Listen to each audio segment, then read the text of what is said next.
Oh, ayan, dislocate nga. Ayan, sige, pasok ka, pasok.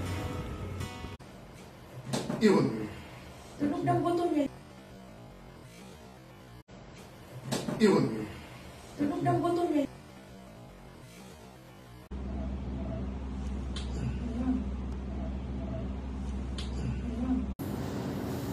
Ayun!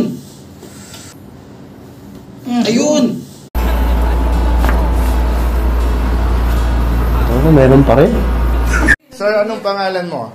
Jomel. Jomel na taga? From Tagaytay. Tagaytay.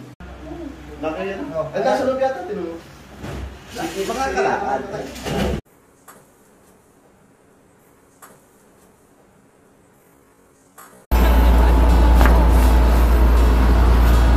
Ano, meron pa rin?